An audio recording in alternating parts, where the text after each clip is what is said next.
Et bonjour, je suis en compagnie de Marc-André Blanchard. Bonjour Marc-André. Bonjour Marie-Claude, ça va bien? Oui, merci. On continue notre série de capsules concernant le régime d'assurance collective des chambres de commerce. Donc, j'aurais aimé ça que tu nous expliques un peu rapidement, qu'est-ce que c'est ce régime-là pour les chambres de commerce? Merci Marie-Claude. En fait, je vais vous expliquer ça rapidement. Le régime d'assurance collective des chambres de commerce, c'est un régime qui appartient aux chambres, qui existe depuis les années 70, en fait depuis 1970, depuis les années 90 au Québec. C'est un gros régime qu'on appelle autogéré, donc c'est les 30 000 entreprises et plus du groupe qui se partagent les risques qui viennent avec le fait d'être assuré dans un régime collectif. Euh, Aussi, à noter, c'est un régime sans but lucratif. Donc, son principal objectif, c'est d'offrir un produit de qualité aux entreprises, puis de leur donner une stabilité dans les coûts au fil des années. Donc, puis on le voit là, historiquement, là, ça fonctionne très bien. Tout est dans la façon de bâtir la tarification, évidemment, d'une manière qui est compétitive, mais qui est à la fois aussi prudente. OK. Donc, quand tu parles des entreprises, bien sûr, c'est exclusif aux membres des chambres de commerce parce que c'est le régime des chambres de commerce. Fait qu'on doit être Absolument, c'est la membre de première condition.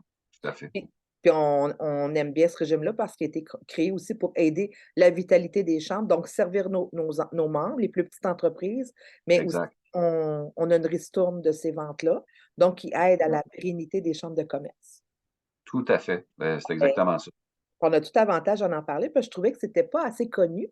Donc de là nos capsules, puis j'aurais aimé ça savoir quand on présente comment que ça fonctionne? C'est-à-dire que notre membre, nous, on te le réfère et là, tu peux-tu nous expliquer une rencontre type? Quel genre de questions, que tu poses? Puis, sur quoi tu te bases pour que qu'est-ce qu'on doit te dire quand on veut avoir de l'assurance collective? De un, je fais une sous-question, quel type Oui, d'assurance collective, ça touche à quoi? Puis après ça, une rencontre type. parfait. En fait, l'assurance collective, à la base, c'est bâti pour les employés d'une entreprise. On doit avoir un lien d'emploi avec l'entité. On doit être un employé de cette entité-là ou un propriétaire parce on peut faire les deux. Évidemment, les deux vont ensemble. C'est-à-dire on va adhérer le propriétaire et ses employés de façon générale quand on met un nouveau groupe en place. Comment ça fonctionne à la base? Bon, une fois qu'on a manifesté notre intérêt pour avoir de l'information, généralement c'est comme ça la plupart du temps que les dossiers arrivent à mon bureau ou à mon ordinateur. Alors, ce que je fais habituellement, c'est que je vous propose de me suggérer des plages horaires. Et on s'organise un temps où on va se parler par téléphone la première fois, où vous OK. allez me parler de votre entreprise en tant que telle. C'est quoi votre projet? Qu'est-ce que vous voulez? Comment c'est venu? C'est-tu vos employés qui vous demandent ça? C'est-tu quelque chose que vous voulez mettre en place pour être plus compétitif sur le marché? Comment vous voyez ça? Qu'est-ce que vous voulez faire?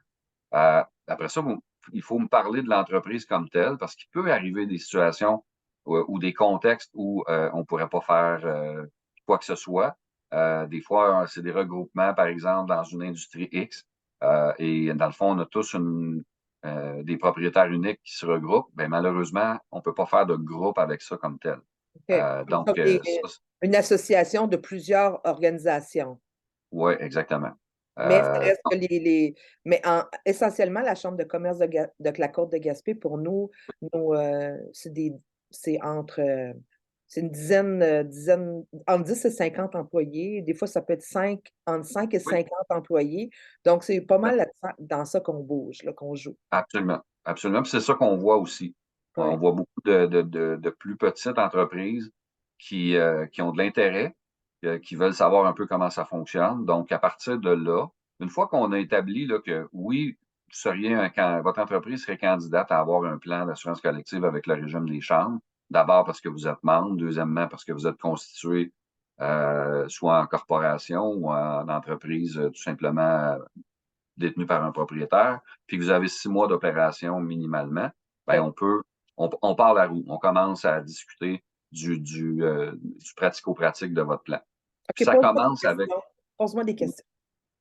OK. En fait, la première question que je vais vous poser, c'est comment ça vous est venu l'idée d'avoir un collectif? OK. Donc, ça commence comme ça. Donc là, il y a toutes sortes de réponses. Il y en a qui vont dire, ben, nous autres, on a de la demande de nos employés, là, on est rendu là, on veut ça. D'autres vont nous dire, ben, nous, on veut être plus attractif sur le marché du travail, plus OK. attirant. Donc, on veut pouvoir dire à nos prospects employés qu'on a quelque chose à leur offrir au niveau de OK. l'assurance collective. Donc, c'est les premières étapes qu'on va faire ensemble. Une fois qu'on a déterminé que ça pourrait fonctionner, puis on est dans le bon cadre, bien là, on va regarder de plus près votre entreprise et surtout vos employés. Et c'est là que je vais vous demander de compléter une liste d'employés. On ne fait pas ça directement au téléphone. Je vous envoie le document et vous me retournez ça. Puis moi, à partir de ça, Mais la je peux liste, là, une ébauche. c'est plus les postes, pas dans c'est pas c'est plus les postes qui t'intéressent, là, par rapport à qu'est-ce que cette personne-là fait dans l'entreprise. Exemple, agente de bureau versus, quelqu'un qui récolte le fer sur un bateau, en voiture ou qui conduit des camions. C'est là que tu plus les postes que les noms, c'est ça? Oui, généralement, les gens vont fournir les noms parce que ça nous donne quand même une référence, là. Quand on se parle après, ben, on est capable de dire, au lieu de dire l'individu un ou 2 ou 3 Oui, ou 4, on va les nommer. je comprends, mais c'est plus les Donc, postes qui t'intéressent, c'est ça?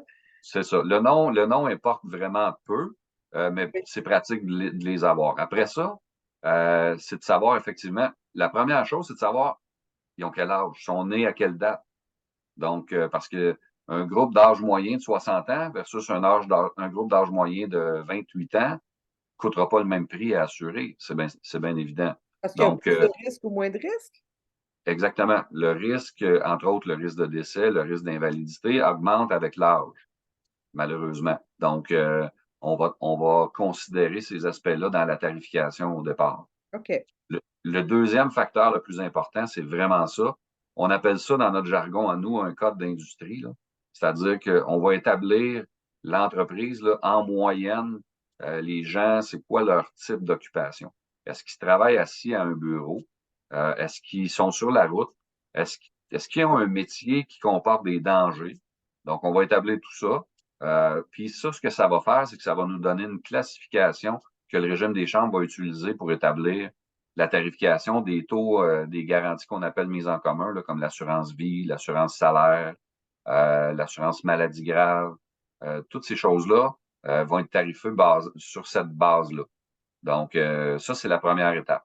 Évidemment, on n'a pas seulement des clients qui n'ont pas d'assurance collective qui se présentent. Il y en a qui en ont déjà puis qui aimeraient ça comparer avec ce qu'ils ont en ce moment. Donc là, on va aller un petit peu plus loin. On va leur demander de nous fournir des données sur leurs résultats passés. OK. Parce qu'on donne des primes à l'assureur, puis en échange, l'assureur, lui, va payer des prestations d'assurance maladie comme des médicaments, des soins professionnels comme un physiothérapeute, un orthothérapeute, un masso. Donc, ça aussi, ça rentre en ligne de compte dans la tarification. OK.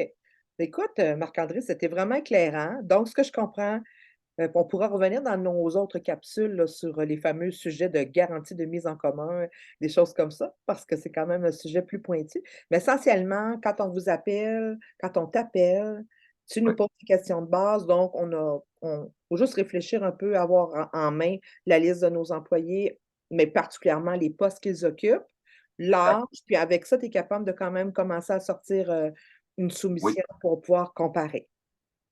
En fait, si je peux préciser, il reste un dernier détail quand on veut vraiment y aller de façon plus pointue en commençant, c'est d'établir les statuts en santé de chacun des employés.